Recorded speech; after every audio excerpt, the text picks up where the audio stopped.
It's pretty exciting. And we're live. Hey, we did it. It's miraculous every time that I can figure out how to do that. It's Better truly you than me. not complicated. It's like 3 buttons, but uh, you know, it's also pretty amazing. All right, everybody. Welcome to the Beth and Kelly Show, episode 9. Yes. And we have with us Ben Hunter, and maybe at some point Joe Seamons will join us. But it's actually fantastic that it's just Ben for a minute because I know, because of the most amazing how we got to meet. yes, we got to talk about Roger Waters. Right. I mean, we got to talk about that. The like epitome of what, like, this is the one of the best examples of why you just say yes. Just say yes to people. This experience right here is basically the epitome of Beth and Kelly Show at its very pinnacle. Like, yeah, okay. I mean, come on. And it started with Ben. Yeah, it started contacting Beth. So Beth, you guys absolutely no one. There's no one who has had this cool of an experience. I'm sorry. I'm sorry. So it's redonk. It's redonk. It's over the top. So, and you say yes. You say yes. Ben, where were you working? Like, why did you have this opportunity that you needed filled? No one knows what we're talking about yet. Yeah. I'm trying to remember if I was working for the organization still or if I had quit. But I played in a band called XOXO back in my early days. And like Kiss Hug? X like the letters? Got it. Okay. It was spelled out. It was phonetic. EXOHXO. I don't know if that's actually phonetic, but it's something. And it was like an alternative strings rock band. It was pretty fun. And the drummer, Johnny, worked for whatever that big old music firm is that does all the shows at, like, you STG. Maybe it was STG. Yeah, probably was STG. Anyways, he got a hold of me because he knew that I worked with youth and with kids, and he's like, "Hey, I need a group of kids to be the singers for Roger Waters when he comes into town." And I was like, "Okay, let's do it. Okay, let's go." And I called a bunch of places. I called schools, we were not the first call. That's crazy. Not even the 5th call. Well, and I accept that. It's okay. Well, admittedly, I was new to the Seattle scene, and I didn't really know who was who yet. I still had to be. I didn't know. So I apologize. That was my fault. But all the other losers said no, so it's really annoying. Who says no? Who says no? Who says no to their students performing with Roger Waters? That's what I want to know. Who says I'll be fired? Okay. Well, and it wasn't like what baffled me was like, and this is like how I feel like I always approach, like, trying to get folks to do something. It's like, listen, I'll do it. You just say yes, and I'll come in and I'll do it. You just have to say yes. Say yes and take a step to the side. Anyway, so I called all these schools and people didn't respond. Nobody answered me back. I called, I wrote, I left messages, I wrote, I called, and then Beth, you answer, and you were like, yeah. Hello. I feel like the call was surreal because I feel like I'm trying to, like, remember exactly how it was. There might have been, like, a moment where you're like, I just want to make sure we're talking about the same thing or something. We haven't met before, so let's just make sure. Real Roger Waters, like Like, you're not talking about a cover band. Yeah, it was just like a moment of clarification just to make sure, which totally makes sense. Yeah. And then you're like, yeah, we can do it. In fact, we can do this, that, the other thing. How soon do you want to meet? It was like immediate. Like let's get to Dude, work. we're all about that business. Okay, yes. Let's go. and then it happened, and we went. I think he was performing at the Key Arena, and we had a bunch of kids come, and I think a couple parents showed up. Yeah. And my dad was our +1. Yeah. Yeah, that's right. That's right. Yes. And then there was and his noggin got buzzed by some pyrotechnics. He was like, really? Whoa, my noggin got buzzed. I was like, whoa! That's awesome. That's awesome. But like Roger came up and like said hi to the kids and like autographed their stuff. Yes. And it was super cool. There was a choreography video that we had to study and learn, and you came in, Ben, and walked us through the dance portion. Yeah. There were some extra lunchtime meetings with me and the students to try and get the choreography, we don't need no. There was like an offbeat clap thing, and then like some pointing. Yeah. I mean, okay, those kids who got to perform on stage with Roger Waters, they are going to like think about that when they're 20, 21, and they're going to be like, dude. It was so sweet. It was awesome. And like all of our students in that class, we chose our senior ensembles, like the most advanced class for the opportunity, and combined it was probably 160 kids.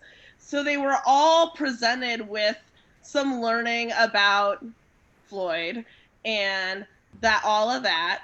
And then we asked, I think we were really concerned about how we were going to pick 10 kids. Mm-hmm. And I think we had them like write, if they felt really passionately about doing it, I think we asked them to write a reflection or something. Yeah. And then we found out there were some kids who were like fully obsessed with the music already, so they obviously got to do it. And I think the rest we like drew out of a hat or something. Yeah, something. Yeah.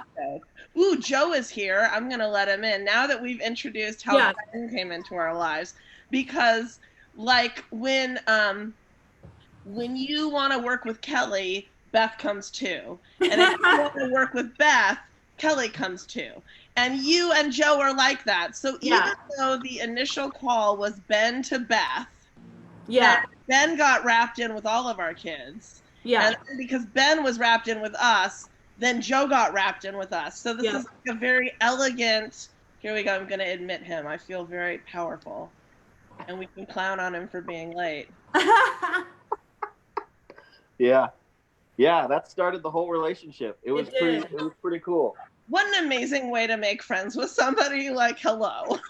Yeah, it was pretty neat. We were like, we're not letting Ben go, so Ben. We obviously need to hold on to this guy. Yeah. I think you offered me a job like at the end of the concert as kids were going away. You're like, hey, do you want a job? And I was like, yeah. Turns out I just quit a job. Yeah. That's how we do things. Yeah. You have to trust your spidey sense as a teacher, right? Yeah. You trust it all the time when you're teaching kids. You're like, I can sense that they don't understand. Let's try it another way. Yeah. And you have to trust that instinct with bringing adults in to work with your students too. Like I can be at Joe's gig. Joe's making all kind of noise. I'm hearing him and he's eating. You can tell he's eating something. Joe. I'm not. Joe ain't on Is my video showing up? No. Yeah, Ben is laughing so hard because you are tardy to the Beth and Kelly show. You are clearly eating into a microphone. And I am holding all of the control here. I just muted you. I swear to you, I'm not eating anything. That's all right. But you've got a banjo on your knee. In your photo, at least. But also, like my video just doesn't want to show. I don't know why. It must. Oh, there we go. Yay! Hey! Welcome to the universe. Happy birthday. You had a birthday Thank you. yesterday. Thank you. Yeah, it was a good day. Nice. Party tonight. There's some dogs that just showed up at the park, so my dogs are gonna go play. We're gonna go have a play date, and we're gonna keep talking. Well, what we were just talking about is how we met Ben, and Right. how when you meet Ben, then you automatically meet Joe. But I was saying that, like, as a teacher, you have to trust your spidey sense, and like, I'll go to gigs, see people in town, and just sit at the bar and have a cocktail, and on the break when people come over, if it's someone I don't know, you just talk to them, and within 30 seconds you know this is or is not someone that should be in front of my students. Right. And if you don't trust that sense you have, it's not a great idea. Well, you're cruising for a bruising, as they used to say. I want to like take off on that too, because I think a lot of teachers get hooked into this like idea that they need to go with like some commercial option or something like that for when they're bringing clinicians in, or when they're bringing people from the outside in to work with their kids. You mean like the VIP Yamaha sponsored person kind of a deal? This kind of thing, or like we've talked about other individuals in past episodes. But really, honestly, Ben and Joe were members of our community. Right. And we brought them in. And we didn't need to like look on the WMEA website to find it. And we didn't need to like talk to colleagues or whatever. We were out and about hanging or whatever. And we were hanging in the pit at the base of the stage for the Roger Waters show. Right. So that was cool. I mean, to me, that is like, that cements the deal, right? Right, that's it. But these two dudes are from our community, and we brought them into our learning environment, and they became part of the fabric of our learning environment for many years. The fam, man. Yeah. For a good long time. Plus, you wouldn't have found us on the WMEA website anyway. No, well, you know, that's the thing. It's like, for a host of reasons. Or like even like the Seattle Public Schools list of artists and stuff like that. It's just like gatekeeper organizations that keep people from having opportunities and keep kids from getting opportunities. Yeah. Well, and gatekeeping is such a huge problem across the board in so many different fields. And I feel like it's always the folks that are in the trenches that recognize how damaging it is, but it takes so long to get out of the trenches to do anything about it. I don't know. It's very circular how that whole thing works. Well, it's kind of like how it took 5 or 6 phone calls to find some group who wanted to perform with Roger friggin' Waters. Yeah. I will continue to be mystified by that dazzling detail that the first call didn't say yes. Or the second, or the third. Yeah. Like, what does that say about music teachers? Not a whole lot of nice things. Not a whole lot. Yeah. That's not good. That's no bueno. Just sad. It is. It's a real bummer. But what Ben and Joe have got going on, I mean, we've watched the evolution of your teaching offerings to students. And we've watched the evolution of the students. Yeah, because you brought your Rhapsody project in as a pilot, and our kids were the guinea pigs. And you sort of learned what classroom management looks like and how that whole thing works. While Beth and I sat in my office, like, watching on my desk behind the computer, like, how's that going out there? Yeah, that shouldn't be called classroom management. There's something else about that. There was like 150 kids. It was crazy. Yeah, I mean, it's crazy, but we're crazy, so So, and your work has evolved in some like pretty. Is that a baby crying, Ben? Yeah, there's a baby. I want to see that muffin. Yeah, He babies doesn't are like welcome to crafty cry management. on the Beth and Kelly show. It's okay. Anyway, you guys have done like some Smithsonian stuff and some blues competitions and some tours and have gotten like, oh, look at you on brand.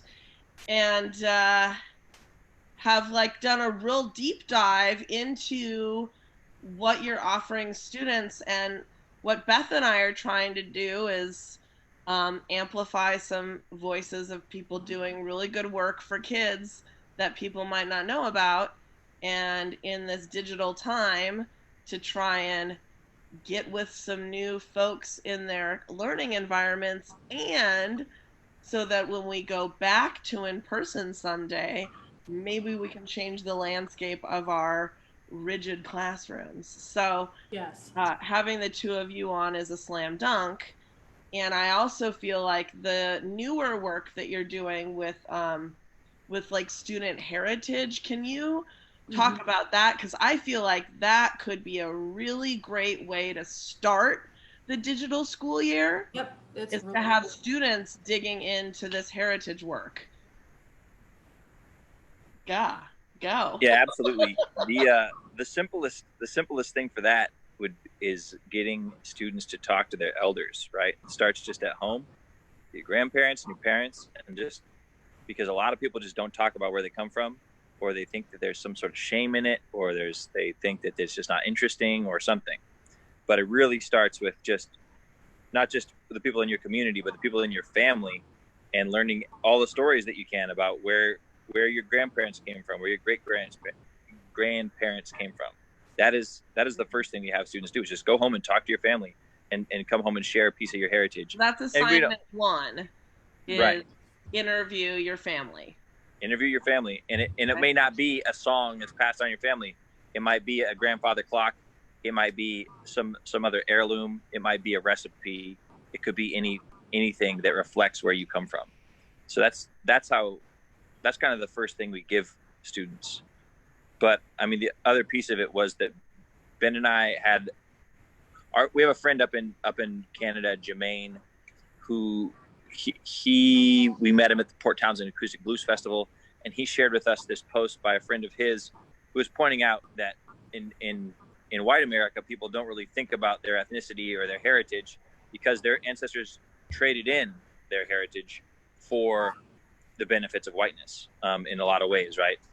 My great grandparents stopped speaking French and they were French Canadian, right? Or they hid the fact that they were German or that they were Jewish.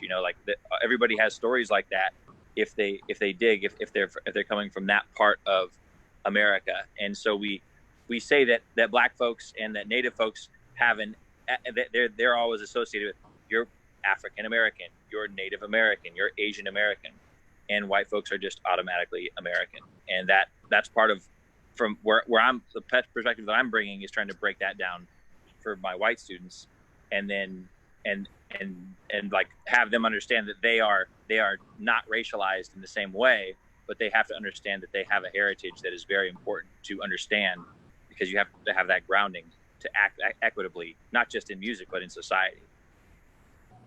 So that's one connection to heritage. And I think Ben can speak to other pieces of it. Yeah, I think we should break this down even more for folks, like how maybe this could help with building community. Yeah. As we start the school year and kids are online, and how we can maybe share about ourselves through our heritage, and then how we can build off of that and why. Wow, I just dropped the computer. Nice. Well, I think one of the, especially in this new like digital platform that we're going to necessarily have to get used to. The heritage piece is important, but there's also an aspect or a component of that I think is really overlooked, and I think is underscored more specifically now, which is isolation. It's one thing to like think of the action of like interviewing your family to get the tidbits of information on your legacy and your history and your lineage. But it also highlights the fact that that families don't talk to each other as much, because of, and there's a really interesting irony right now where we are relying on digital devices to connect us, yet it is digital devices that are isolating us.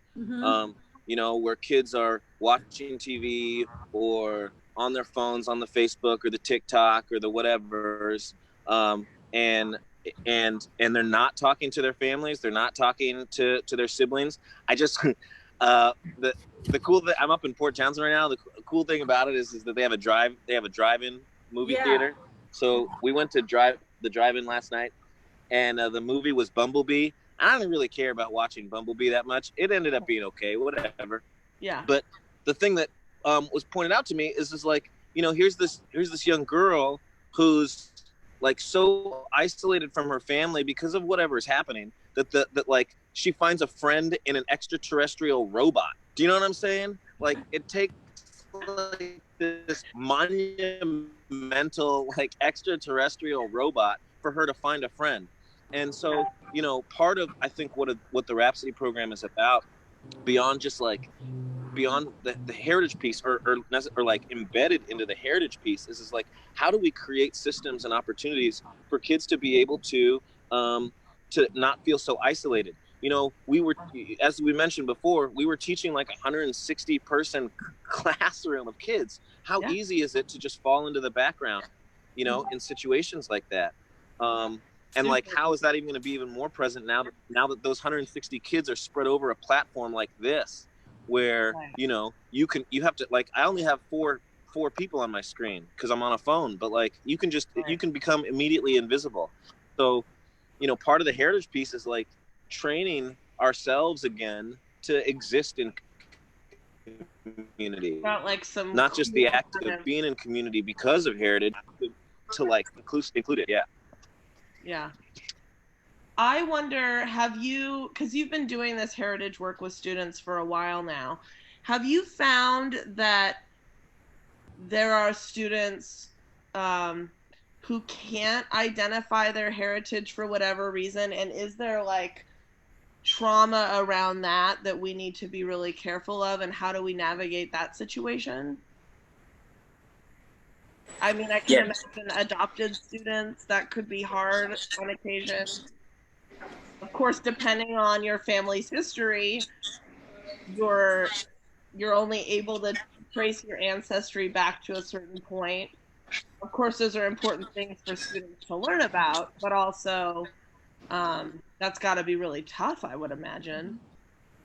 Yeah, absolutely. It's it definitely well, what I've come to with that is you do have to be sensitive that not everybody can trace their heritage back, or they're adopted, or there's a lot of different situations that can arise. And so the thing to do is to understand that there are layers of heritage. There is a layer of your heritage that is your biological heritage. There's a layer that is your cultural surroundings, right? Whatever household or kind of culture you're being raised in. Then there's the layer of the community outside your household. Then there's the layer of the things that you're drawn to, that you absorb by years of study and like authentic involvement with the communities you're drawn to. So, I mean, those are just some of them, but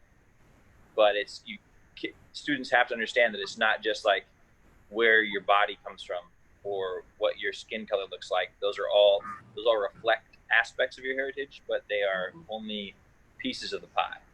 And so it's about embracing the layers, just like embracing multiple identities, right? It connects the idea of intersectionality. That's really interesting. Yeah. Like my ex-husband's mother was from Holland. She was born and raised in Holland on a farm with 11 kids.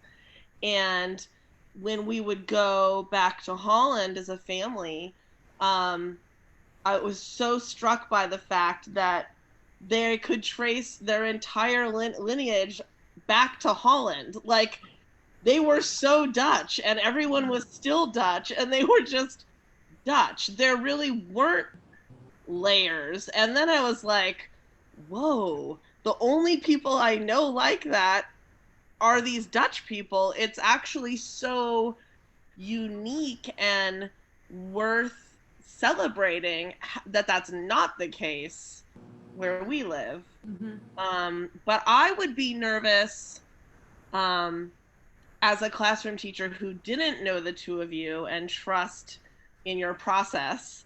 I would be really nervous that, like, I'm not trained to deal with this level of emotion that could occur for students, and like feeling like I was trying to be a therapist or something and not skilled to do that. And I'm wondering, is there a language that you use to talk about these things? What's been successful to present when you're asking students to look at their heritage? Is there a way we can present it so that maybe this trauma doesn't bubble up as much?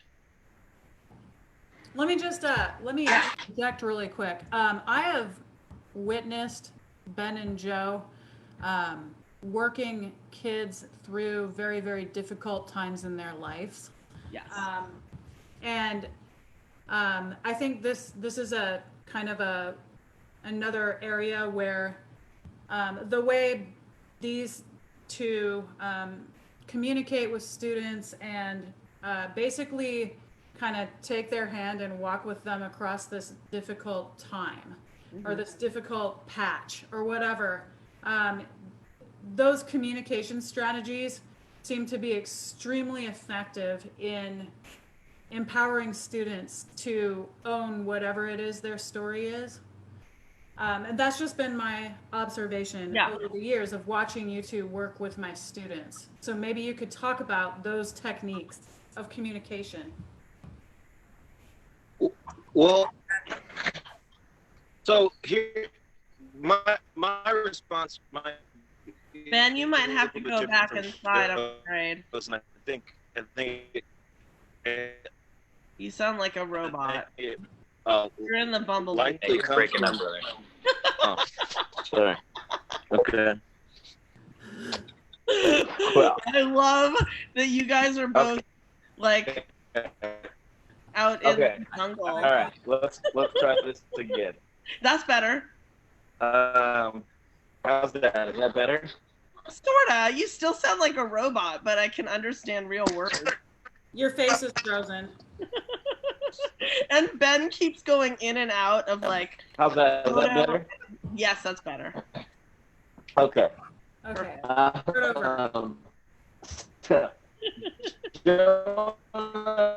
we've had problems. Well, I know we're.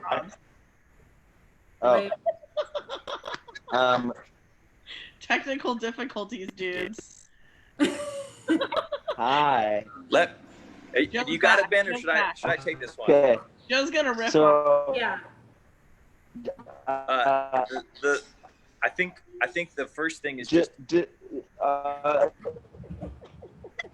we're definitely gonna, Joe and I are definitely gonna have like different still. No, I'm trying to. Yeah, I don't know what's going on with you guys.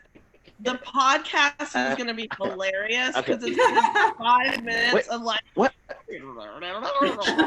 sound and me laughing. Stop talking. I love it. I'm talking. Yes, I hear Joe. I'm gonna do it. You can talk after I'm done talking. Okay, perfect. Let's go. Ben's definitely What trying to I talk. wanted to say was. He wants to talk. Okay.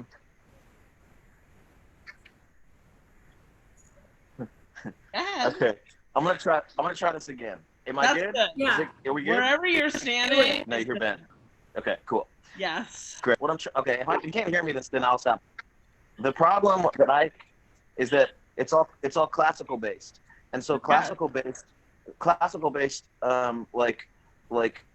pedagogy is almost like devoid of emotion in a sense. I mean, like you want to be able to, you want to talk about how beautiful like Dvorak's Unfinished Symphony is, or the the tremendous sounds of Bela Bartok, or whatever, but it doesn't convey like personal feelings and personal responses to situations. And so I think I think that Joe and I over the years have had a lot of learning to do about how to talk to students and how to reach them where they're at. But I think one of the things that helped us a lot with that is that by teaching folk music, by teaching music that is written and passed down and reinterpreted and reimagined and reinvented to suit those people's times where they're at that moment, whether a song is, was first recorded in, early 1900s, but then it got re-recorded multiple times because people took it and readapted it and readopted it. It becomes a way to talk to kids and say, like, here is a song that meant this, and maybe for you it means something else, and it can give you an outlet to be able to talk about that. And so I think as music teachers, I think as music as an instruction generally in schools should be more in line with an emotive response, because it's not, it is inherently a type of therapy. It is a way for people to cope and deal and express and do all those sorts of things. And if we try and make it strictly a theory, notes on a page type of thing, then you like automatically relinquish any opportunity for people to attach themselves to the real root of what music is meant to be in the first place. And it also gives the kids great hands to that, for sure. The kids get ownership. When they're learning in this manner, they're getting it, they're hearing it, they're processing it, and then they're putting it back out there in their own voice. And then they then have ownership of it, and it's like you give it to them. And you also, I've witnessed you over many years with numerous students, make sure that they don't relinquish that ownership. Like, you're like, no, it's you. I'm not the one here that's, on stage or whatever. You give the students the empowerment to make that music, or be the art maker, or be the creator, or be the voice, or the storyteller. And you don't take that spotlight from them, even when they want to give it to you. Right. And Ben, what you just described is why I feel so passionately about jazz being a vehicle for all teachers, for concert bands and string orchestras to be using, because it's music that is supposed to evolve. It's designed to evolve. It's better if you put yourself into it. Yeah. It is enhanced by your interpretation. And so any music that comes from that legacy of change is a really amazing way to get students to not only be more musical and to be lifelong music makers, but also to connect with their own emotions at that time. And or heritage, right? Right. But I just have to say, like, I could name 10 kids. I'm not going to name them. But I could name 10 kids that we've shared, that together we've walked these kids through some of the hardest, craziest life stuff that we could ever think about. I mean, these kids have real things that they come to us with. And man, I swear, it's like very beneficial for them to have the teaching coping skills in real life. Coping skills, communication skills, answers. answers to who I am. Who am I? I am a composer, or I am a singer, songwriter, or I am an improviser, an improvising violinist. It's just, yeah. I mean, these kids are still bubbling with fire and amazingness, even if we aren't with them, you know, every day. Yeah. I think to answer your question, also, I think it's about making the kids feel heard, right? So much of it is just making sure that what they are going through, someone is hearing what they're experiencing and what they need to vent about. And then showing them that the music is another place where you can do that venting, right? Like that's connected to what Kelly was saying, right? The music is not an academic pursuit. It's an emotional outlet. And if you're not using it for that, then you're not using all of the music. You're just you're not fully participating, and you're not fully engaging in your instrument, whatever it might be. But it goes back to how we started off this episode with teachers not wanting to respond to an opportunity to go and have their kids perform at a Roger Waters concert. The fact is, I mean, the reason I started off by saying that Joe and I might have different answers or different backgrounds is because I was raised classically from the age of 5, and I played classical violin in orchestras until I graduated college. And my mom luckily exposed me to a bunch of different styles of music globally growing up, but still at the end of the day, so much of my upbringing came from a classical perspective. And when we went to the String Teachers Association conference years ago, I carted you guys down there to I think it was Atlanta or something. I don't know. I forget where it was, but it was Louisville. Louisville. Oh, that was Louisville. Louisville. It was Louisville. Oh man, there was some times had. There's some good moments. There's some really good moments. But it was telling, that so much of, the conversations, even though people wanted to maybe try and be bold and dabble and dabble in some other stuff, it still needed to fall within the rudiments of a classical perspective. And I went to Whitman College, where jazz credits weren't even credited towards your major.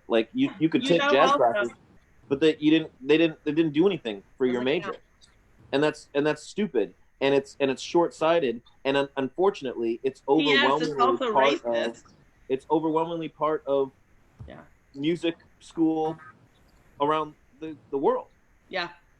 If not certainly the country. Well, it points to the fact that these music organizations that basically their premise is on maintaining the Eurocentric school ensemble formation. I'm not going to name any music education organizations, but all of their premise is to uphold these Eurocentric ideas. And I'm just here to say right now, I'm so over it, dude. With the situation we're in right now with COVID, that's not possible. We cannot get together in an orchestra right now. Even places that are having kids come to school in person, it's like a 1-to-15 ratio at the most. I'm hearing most people say it's more like 1-to-8. It's a chamber ensemble, y'all. Chamber, and it's first of all, we can't do that right now. So, let's get rid of it for right now. But B, let's get rid of it, or think about ways to heavily supplement it for when we do go back. And this is that perfect moment for us to gain skills or courage or whatever we need to get with a cool program, get community members into our classrooms, and get stuff happening. We need to get with the program right now. Yeah. And with these music ed organizations, things like jazz, things like alternative strings, all these things, they are considered on the side. They are considered supplemental. It is marketed to be, if you have an extra 10 minutes in your rehearsal, you could supplement with this jazz exercise or this call and response exercise or something like that. It's so womp womp. It's so womp. It's just like, it's gotta stop. So Ben liked that. I have brought trombone sound effects into my speech, and it has become a part of Beth's speech. That's how it works.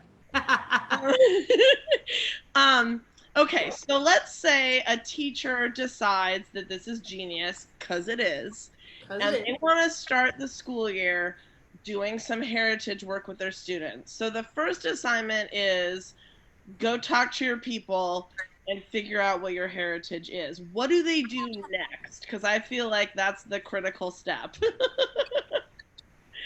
We don't just need kids to know where they came from. What do they do?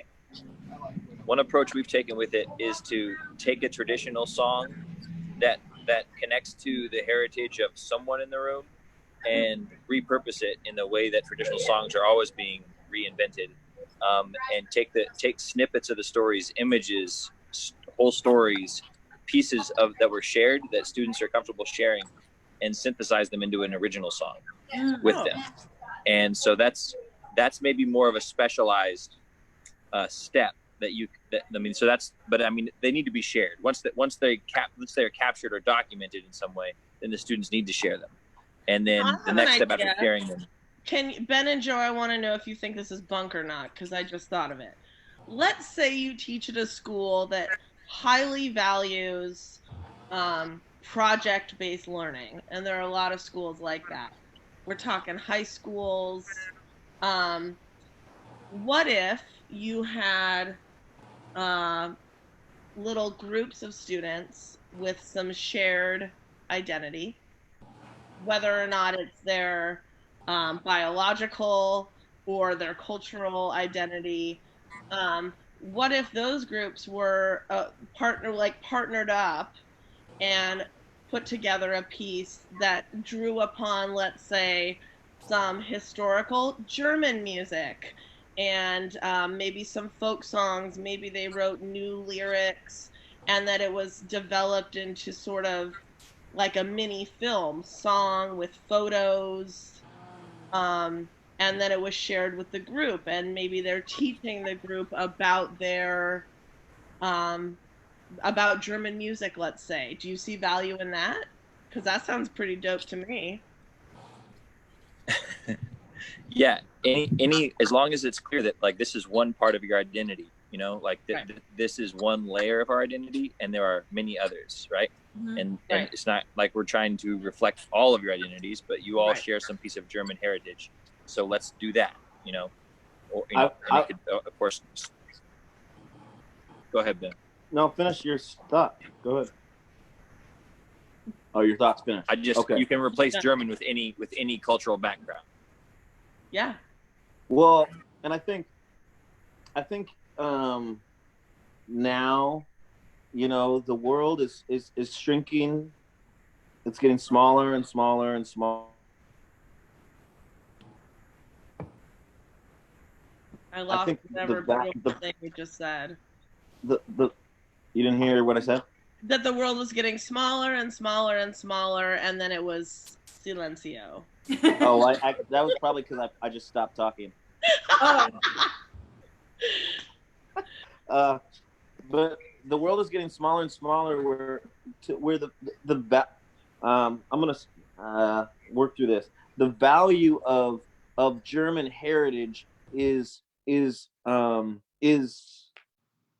comparatively as valuable as somebody's Ethiopian heritage, in the sense that both cultures have a type of food, have a type of music or dance traditional dress or family routine or whatever.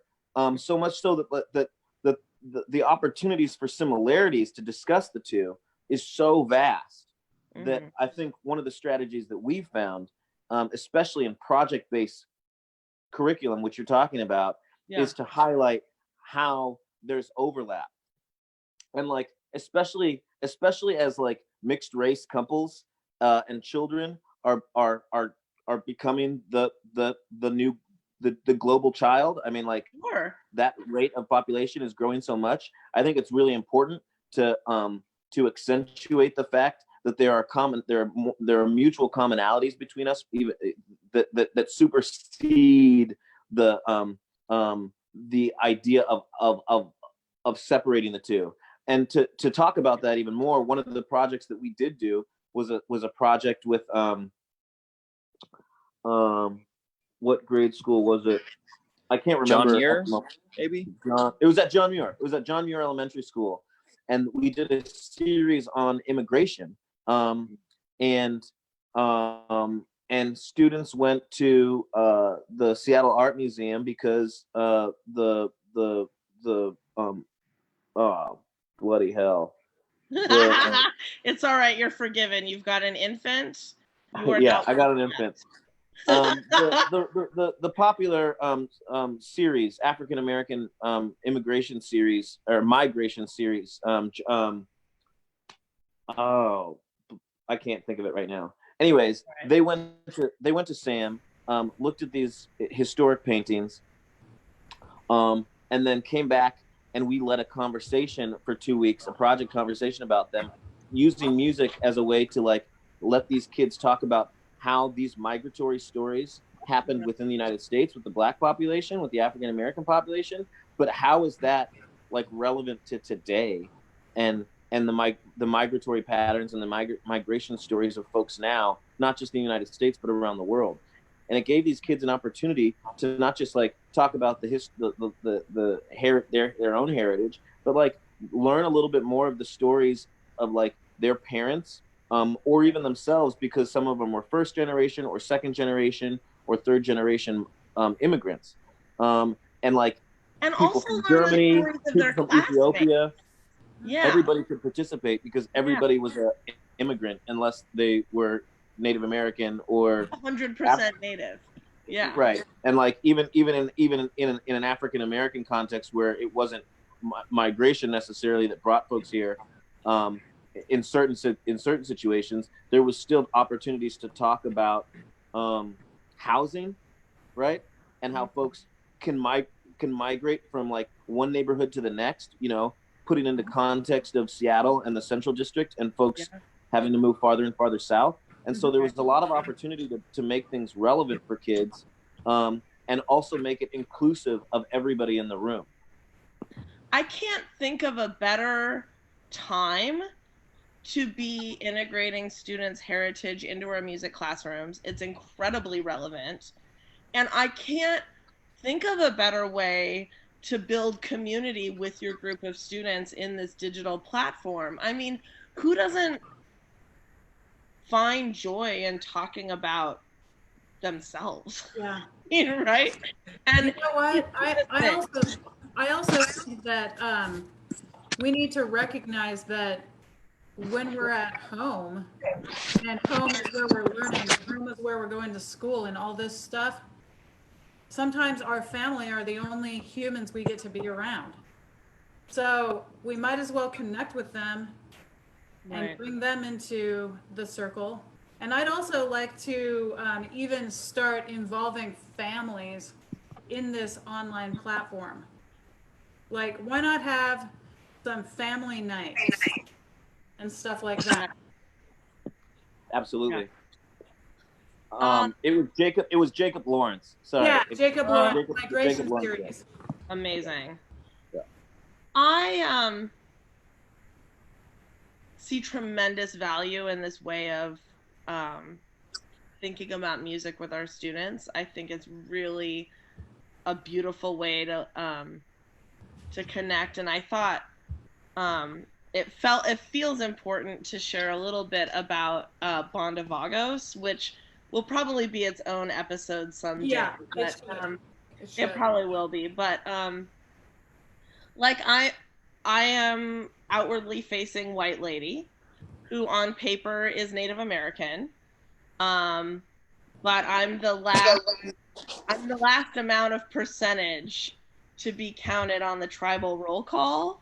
So I had to hook up with someone Native and have a baby for my Native, and I didn't. So my daughter is not on the tribal registry, but she's like hella Dutch and speaks Dutch and whatnot. But both of her parents have played in a Mexican band for 20 years. Neither of us have any Mexican heritage. So there's like layers for people where you can talk about, okay, well, I identify with my Native American ancestors, but I was raised as a white girl in Seattle, and my grandma yodeled because she's Swiss German, and now I play in this Mexican band. And so there are all of these layers of cultural importance that every single person has. And most people find it pretty fun and fascinating to talk about.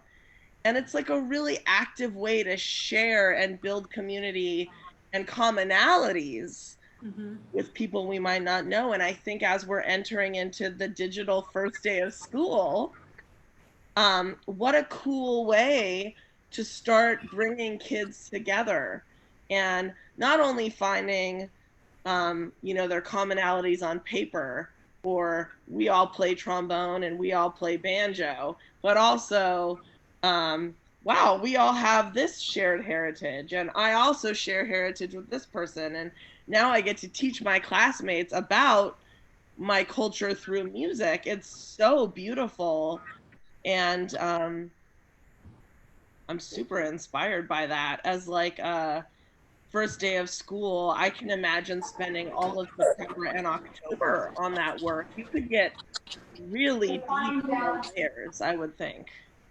So, this is from the perspective of a teacher who's like, okay, I think I want to try this out, but what Ben and Joe are talking about are, like, you pick a folk song that could have some parallels to this student's situation. What if you are a person who teaches band or orchestra or choir, and you're like, I don't really have that much knowledge of music in that area where I could just as easily find a folk song. Where do teachers go if they have questions or need ideas?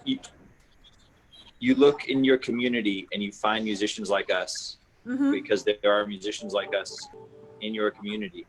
You reach out and you bring more people. It doesn't matter where you live. Yeah. Right now. Yeah. I mean, that's definitely kind of hire us. We'll come. That's what I want to get across to everybody is like. Oh, go ahead, Joe. Well, that's a perfect place. You have to build out the tent, because music is not only an academic discipline. You have to say, okay, who are and it not necessarily just musicians. It's tradition bearers. There may be a basket weaver who is connected to the heritage of a bunch of the students in your school, right? They could have some far flung craft, but that you can make that connection, and that's really vital to show kids that the music, like Ben was speaking to earlier, it connects to dance, it connects to food, it connects to all these other like elements of craft. Right.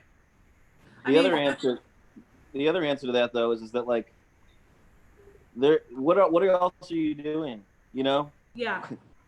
Right now, like if there's a music teacher out there that doesn't know about the music, like spend an hour on Facebook. There's probably a Netflix special on something that you haven't seen yet. Yeah. Like all it really takes is a little bit of curiosity, and it's the same type of curiosity that we're trying to inspire in students with anything, math, English, science, music, whatever. And instead of, and like and so it's the same type of thing. Of course, you can look up a curiosity to find what. It's not hard. It's not rocket science. It's not rocket science. I find all of the tech issues to be very charming. I don't know where Joe is, but he's somewhere in rural Oregon, I think. He's at like a coffee shop so he can have Wi-Fi. We've got Ben out in Port Townsend in like a cabin somewhere. Beth and I, per usual, I'm in Cozy Town. This is my recliner couch. And Beth is at her dining table. But I personally think that the tech delays are hilarious and charming. And a good reminder that, like, we're not next to each other right now, and that's okay. And I heard most of what Ben said. And sparking curiosity in students is like our first goal. It's not teaching scales. It's not making sure a kid knows a fingering for a friggin' F sharp. Why are there so many people talking about this right now? We need to be talking about how we can keep our students activated in music making, find a way to apply it to their lives, and be curious about who they are and the world around them. Hello. And this is such a genius idea. I love it. And yes, like if we're not sparking curiosity in our students, we're failing. It's really as simple as that. I think, I have loose plans for when we start of That's how we do. Yeah, that's how we work. Meeting with my students one-on-one or in small groups, and basically figuring out a mechanism for each student to identify what rabbit hole they want to jump down. Because that's going to be something that they dig into musically for an unspecified amount of time at this point. It'll be specified at some point. But, find your personal rabbit hole. We all have this rabbit hole of music we could jump down if given the opportunity to let hours slip away. Nerd out on something. Yeah, nerd out on something and let me, as a trained educator, facilitator, finder of information, maker of connections, let me help you make progress on learning about that rabbit hole you've decided to jump down, and learn and absorb and find directions you want to go and make connections, Yeah. I think that's brilliant. Yeah. Because it empowers the student to do what they want to do, but it necessarily, because all rabbit holes connect to another rabbit hole. Right. And so, if you can inspire them to go down one hole, they will eventually go down a bunch of different ones. Yeah. And I think that's great. I think that's great. I remember in my senior year of high school, we were asked to write a reflective essay, I think it was for language arts, about what we were looking forward to the next year. And I was going off to the UW, just down the street, not really off to start my music ed career. And I wrote in this essay, like, I just can't wait to be allowed to learn what I want to learn. Mm-hmm. And it's so hilarious to think that I thought in college I would be allowed to learn what I wanted to learn. Like, I was forced into, like every other music teacher, 2 years of piano and all the Western music theory and history and all of that.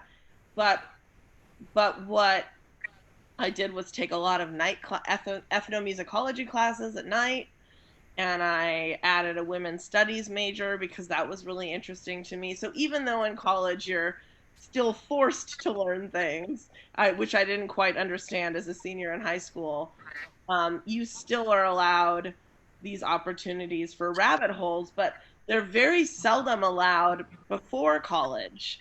And what a cool time to think about, especially for high school teachers, where kids are a little more self-sufficient and directed, to be able to dig into their heritage and really doing a deep dive. I think it's super cool. Anyways. Well, the only thing I wanted to just add to that was that it's important to give kids freedom to study what they want to study, and give anybody freedom to study what they want to study. But it's also, but as well as curiosity, it's also really important to instill discipline. And so, I still think it's important to study scales. I still think it's as I know you guys do too. But I don't want to like get so far away from like methodology that doesn't train discipline, especially now when like everything is so instant gratification. People forget that it takes practice and practicing practice to like to get good at something. And so like if you want to get good at your curiosity, you have to craft it. And I think that's that's an age-old lesson that I think sometimes gets buried in the like individuality of like doing what I want to do. And like you need to have both, because you want to be able to do something that drives your passion, but you also need to be able to learn how to, especially when we're talking about music, you need to learn how to be able to do something that helps the team. And that's important. Well, that's a real slam dunk message to sort of send us off on, is this idea of now that Joe's back. You got to do both. I think we skew too far in both directions. A little too far in the let's just do what you want to do, and then you never really know how to actually play your instrument or like play music with other people. Or we skew too far in the it's all about the technique. And I want to find that middle place where we do both, because that's how people are going to make music for the rest of their lives. And in the future. What I want as a music teacher. I'm not trying to create a bunch of professional musicians. I'm trying to create people who want, or mold students who want to engage with music in some way for the rest of their lives. So anyway, what we're going to do now, it's only our second time doing this, so it's a little bit clunky, but we have some teachers who are joining us for a special teacher talk.